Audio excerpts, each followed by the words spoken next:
ভীতি, মহাব্বত, অনুভূতি দিনের প্রতি, যেন সে গুনাহ থেকে বাঁচতে পারে এবং নেক কাজের উপরে উদ্বুদ্ধ হয়ে চলতে পারে। এটার একটা বড় প্রশিক্ষণ ছিল এই মাসটা, এবং এটা ফরজ ইবাদতও ছিল। তা আমাদের বাকি 11 মাস এই শিক্ষাটাকে নিয়ে যাওয়া। রমজান শেষ, গুনাহ থেকে বাঁচার তাগাদা শেষ। রমজান শেষ, নামাজ সুন্দর করে পড়া, তেলাওয়াতের সঙ্গে সম্পর্ক রাখা, আল্লাহ তাআলাকে ডাকা, এই মাসালাগুলো বা এই আগ্রহগুলো আমাদের শেষ এমন যেন না হয়। কারণ রমজানুল মুবারক হলো একদম নিমজ্জিত হয়ে ওই আমলগুলো করার সময়।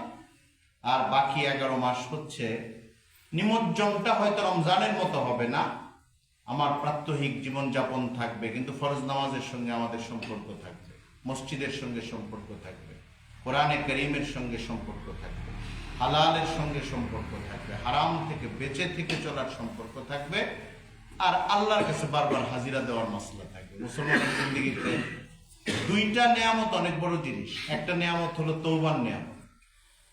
আল্লাহ তাআলা যদি এমন ফয়সালা করতেন যে গুনাহ করার কারণে, বড় বড় গুনাহ করলে একজন মানুষ বাতিল হয়ে যাবে, সে আর ফিরতে পারবে না, তাহলে বান্দার আসলে কোনো উপায় ছিল না। কিন্তু আল্লাহ তাআলা ইসলামের বিধানে এটা রেখেছেন যে মানুষের জন্য তওবার দরজা খোলা আছে, এবং আল্লাহর কাছে মাফ চেয়ে নিজেকে আবার ঠিক করার দরজাটা খোলা আছে। রাসূল করিম সাল্লাল্লাহু আলাইহি ওয়াসাল্লাম নিষ্পাপ মানুষ ছিলেন, কিন্তু প্রতিদিন কোন রিওয়ায়াতে আছে 70 বার ইস্তেগফার করতেন, আল্লাহর কাছে মাফ চাইতেন।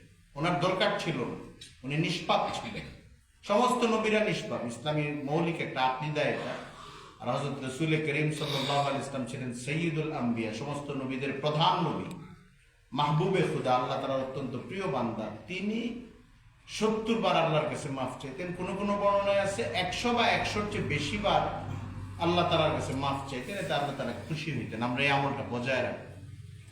2 নম্বর দিক হলো আল্লাহর কাছে দোয়া করা। এটা মাফ চাওয়া ছাড়াও হতে পারে, আমাদের প্রাত্যহিক বৈধ দুনিয়াবী জীবনের ব্যাপারেও দোয়া হইতে পারে, জান্নাত চাওয়ার দোয়া হইতে পারে, হেদায়েতের উপরে চলতে পারার জন্য আল্লাহর সামর্থ্য চাওয়া আল্লাহর কাছে, যে আল্লাহ আমাকে সুযোগ দেন, আমাকে সামর্থ্য দেন, আমি তো পারি না। দোয়ার উপরে আমল করা, তওবা এবং ইস্তেগফারের উপরে আমল করা, এটা সারা জিন্দেগি বজায় রাখার চেষ্টা করা, এটা আল্লাহর পক্ষ থেকে আমাদেরকে দেওয়া অনেক বড় নেয়ামত। মানে গ্যাংগ্রিন হয়ে যায় মানুষের অঙ্গ প্রত্যঙ্গ, যখন পচে যায় তখন এটা সমাধান হলো সার্জারিটা এমন যেটা কেটে ফেলে দেয়, এটা সঙ্গে রাখা যাবে না। মানুষের ক্ষেত্রে যদি বিধানটা এমন হতো যে সে জিনা করে ফেলেছে, এর আর ইসলামে জায়গা নাই, সে একটা অপরাধ করে ফেলেছে, বা খাদ্য, হালাল পানীয় ইত্যাদি হারাম, এই জায়গায় তার ভুল হয়ে গেছে, তার আর কোনো স্কোপ নাই ইসলামে, এরকম যদি হতো, অথবা অন্য কোনো রকম অপরাধ করেছে, নামাজ ছেড়ে দিয়েছে, এমন মানুষ আছে 10 বছর রোজা রাখে নাই, বুঝ হয় নাই, হেদায়েত হয় নাই, তার জন্য যদি ইসলামের বিধান এমন হইতো যে এর জন্য আর দরজা খোলা হবে না, তাহলে তার কোনো উপায় ছিল। কিন্তু আমাদের জন্য এই সুযোগটা আছে যে আমরা আল্লাহর কাছে মাফ চাবো, আবার আমলগুলো সুন্দর করে করব।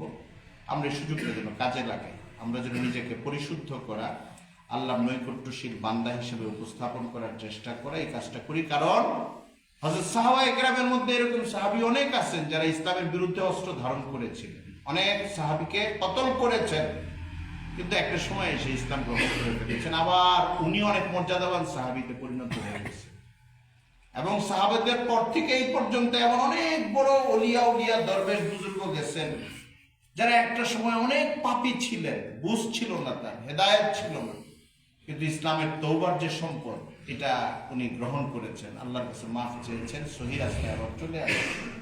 রমজানের পরে ঈদের দিন আমরা আল্লাহর কাছে নিজেরা দোয়া করব, আর অন্যান্য নেক আমলের পাশাপাশি এই 2টা সম্পদকে খুব ব্যবহার করবো। একটা হচ্ছে যখন তখন আল্লাহর কাছে দোয়া করা, আরেকটা হচ্ছে আল্লাহর কাছে বারবার মাফ চাই। এই 2টা মুসলমানের অনেক দামি সম্পদ। এই সম্পদগুলো যেন আমরা অবহেলা করে নষ্ট না করি, আমরা দোয়া করে ফেলি। ইস্তিগফার, আস্তাগফিরুল্লাহ আল্লাযী লা